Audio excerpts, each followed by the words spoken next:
Hello दोस्तों, I hope you all are fine.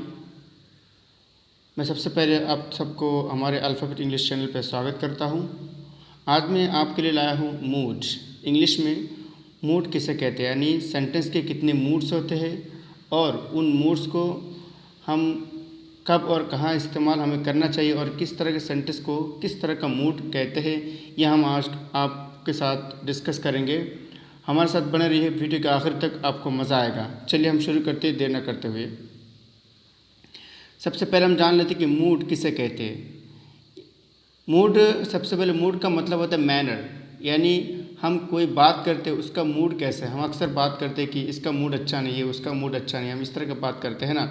Mood यानी एक सेंटेंस बात करने की जो उसका कैफियत क्या है उसको कहते हैं मूड। डेफिनेशन को देख लेते हैं। One of the categories of the use of the verb that expresses facts, question, wish, us or condition is called mood. Sentence के उन कैटेगरीज को कहते हैं जिसमें कोई फैक्ट और कोई क्वेश्चंस हो या कोई विशेस हो, यानी इंसान के अंदर कोई ख्वाहिश हो या कोई कंडीशन हो। यानी हर एक तरह का सेंटेंस हम अपनी हर दिन अपनी रोज़मर्रा के दिन में हम इस्तेमाल करते हैं और हर एक मूड को हम अलग अलग तरह के इस्तेमाल करते हैं। जब हमें कोई दुख की बात कह रहे हो तो वहाँ एक दूसरी तरह का सेंटेंस इस्तेमाल करते हैं, यानी जुमले को इस्तेमाल करते हैं। जब वही कोई हंसी मजाक की बात हो तो वहाँ हम हंसी मजाक की तरह एक सेंटेंस को इस्तेमाल करते हैं, क्योंकि जहाँ मुर्दा है, कोई मैयत रखा हुआ है यानी कोई मर गया वहाँ, तो वहाँ हम कोई खुशी के लफ्ज़ इस्तेमाल नहीं कर सकते या कोई खुशी का जुमला इस्तेमाल नहीं कर सकते। यानी हर सिचुएशन के लिए अलग अलग मूड होते हैं। उसी तरह इंग्लिश में भी सेंटेंस हैं जिसके हर एक का अलग मूड होता है। ये जो मूड का जो लफ्ज़ है ये मोडस लैटिन का जो शब्द है मोडस उससे आया है, जिसका मतलब होता है मैनर, यानी तरीका, बात करने के तरीके को बोलते हैं मूड। और हम आज देख लेते हैं कि इंग्लिश में सेंटेंस के जो मूड्स होते हैं वो 3 तरह के होते हैं। हम आज देख लेते हैं। There are 3 kinds of mood, यानी मूड्स के 3 प्रकार होते हैं। सबसे पहले कि इंडिकेटिव मूड, दूसरे के इम्पेरेटिव मूड और तीसरा जो है सब्जेक्टिव मूड होता है। आइए हम एक एक करके आज डिस्कस करते हैं। पहले देख लेते हैं कि इंडिकेटिव मूड किसे कहते हैं। A verb which is used to make a statement और फैक्ट, क्वेश्चन और supposition is called indicative mood.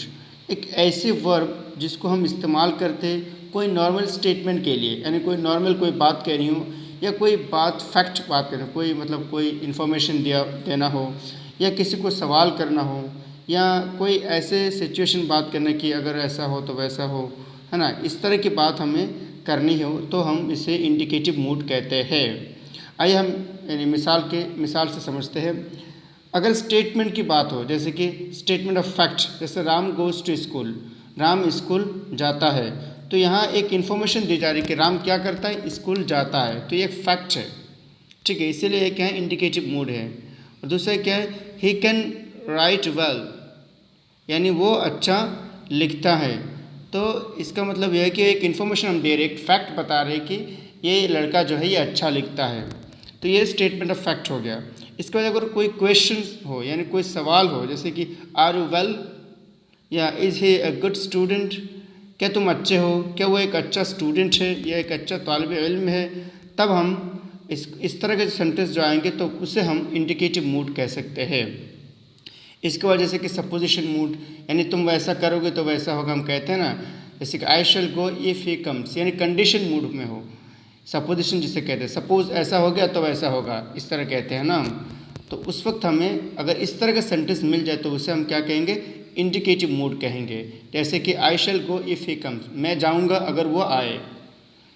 इसके बाद if it rains we shall go out, अगर ये बारिश हो रही तो हम बाहर जाएंगे या बाहर नहीं जाएंगे। तो अब तब इस तरह के जो सेंटेंसेस आएंगे हम उसे इंडिकेटिव मूड कहते हैं। उम्मीद है कि आप समझ गए होंगे कि इंडिकेटिव मूड किसे कहते हैं। आइए आगे बढ़ते हैं। इसके बाद जो है imperative mood.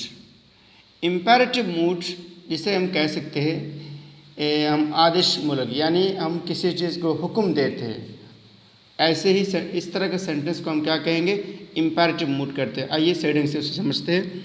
A verb which is used to express comment, advice, request और prayer is called imperative sentence.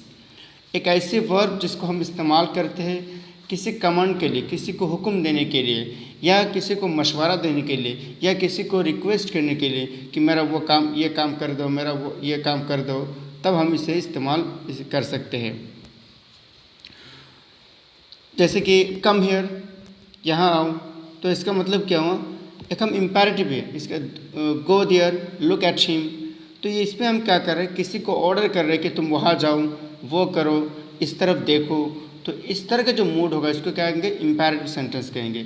दूसरा क्या, प्लीज़ कम हियर, कृपया यहाँ आओ, यानी कहते ना हम दया करके इस तरफ आ जाओ, या कि काइंडली डू इट, है ना, मीन्स मेहरबानी से ये कर दो, है ना। तो यहाँ क्या रिक्वेस्ट हो रहा है। जब रिक्वेस्ट और इम्पेरेटिव की बात हो तब हम उससे क्या कहेंगे, इम्पेरेटिव सेंटेंस कहेंगे। जैसे और मिसाल ले लेते हैं, take care of your health, यहाँ कहेंगे तुम अपनी हेल्थ का ख्याल रखो, अपनी सेहत का ख्याल रखो। डू नॉट टेल अ लाई, एक भी झूठ मत बोलो। तो इसमें क्या है, हम क्या करें, किसी को मशवरा दे रहे कि तुम इस तरह मत करो, झूठ मत बोला करो। तो एक एडवाइस है ना, तो एडवाइस हो, रिक्वेस्ट हो, इसके बाद प्रेयर भी हो, जैसे हैव मर्सी अपना, सही बात है, हम दुआ करते ना कि ये खुदा हम पर रहम फरमा या हमें बचा ले। तो एक क्या होता है यहाँ प्रेयर, यानी दुआ कर रहे हैं। जब हम दुआ करेंगे और कोई किसी को ऑर्डर करेंगे या किसी को रिक्वेस्ट करेंगे या किसी को मशवरा देंगे, उस तरह के सेंटेंस को हम क्या कहेंगे, इम्पेरेटिव सेंटेंस कहेंगे। उम्मीद है कि आप समझ गए होंगे कि इम्पेरेटिव सेंटेंस या इम्पेरेटिव मूड किसे कहते हैं। चलिए आगे बढ़ते हैं। इसके बाद जो है जिसको कहते हैं सब्जेंक्टिव मूड। सब्जेंक्टिव मूड कहते हैं कि the subjunctive mood is a verb that used to express hypothetical situation और टू एक्सप्रेस अ विश और डिमांड। सब्जेंक्टिव मूड उस तरह के सेंटेंस को कहते हैं जिसमें क्या करता है, एक ऐसी सिचुएशन को बयान करता है कि अगर मैं उस तरह होता तो ऐसे होता। हम इस तरह कहते हैं ना, अगर मैं डॉक्टर होता तो अगर मैं उसके जैसा होता तो मैं ये करता कि यह मैं कर पाता। इस तरह के जो सेंटेंसेस होते हैं उसे हम क्या कहेंगे, सब्जेंक्टिव मूड कहते हैं। जैसे कि if I were you I could be do that, sorry I could do that, ये होना चाहिए था, ये गलती हो गया। तो इसमें क्या, अगर मैं आपके जैसा होता, अगर मैं आपको, तो मैं ये कर पाता, यानी आई कुड डू दैट, तो मैं ये कर पाता। तो इसमें क्या है, एक विश बता रहे हैं अंदर से कि कोई पास में कोई सिचुएशन अगर इस तरह होता तो ये अब इस तरह होते। इस तरह के जो सेंटेंस होंगे उसे हम कहेंगे सब्जेंक्टिव मूड कहते हैं। जैसे I wish I knew his name, मैं चाहता हूँ कि मैं अगर मैं चाहता तो उसका नाम जान लेता। तो इस क्या है, अब विश एक चाहत होता है, ख्वाहिश बात कर रहा है। तो हम इसके बाद क्या है, if I were a bird I could fly, अगर मैं एक पक्षी होता, यानी अगर मैं एक परिंदा होता तो मैं उड़ पाता। तो इसमें कि एक अंदर की जो एक ख्वाहिश हमको था, काश अगर मैं ऐसा होता तो मैं इस तरह होता। और जहाँ जिस सेंटेंस में भी काश की बात आए तो आप समझ जाइए कि उसको सब्जेंक्टिव मूड कहते हैं। जैसे कि इसके बाद गॉड ब्लेस यू, खुदा तुमको क्या करे, मतलब ये करे, ये भी एक ख्वाहिश है। जब आप इस तरह का अगर जो भी सेंटेंस मिलेगा, जैसे गॉड ब्लेस यू, मैं you live long, okay, may Allah help you, may God help you, तब आपको ये समझना चाहिए कि ये क्या है, सब्जेंक्टिव मूड का सेंटेंस है। तो ये थी आज का हमारा लेसन जो मैं आपके सामने लाया था कि इंग्लिश में मूड कैसे कहते हैं और मूड को हम कितने हिस्से में बांट सकते हैं और उसके अलग अलग इस्तेमाल और किस तरह के सेंटेंस को किस तरह का मूड कहते हैं। तो मैं आपको ये समझा दी। उम्मीद है कि आप समझ गए होंगे। अगर आपको पसंद आया हमारी वीडियो तो सब्सक्राइब कीजिए, लाइक कीजिए और शेयर कीजिए। Thanks for watching. Ta-ta bye, see you again.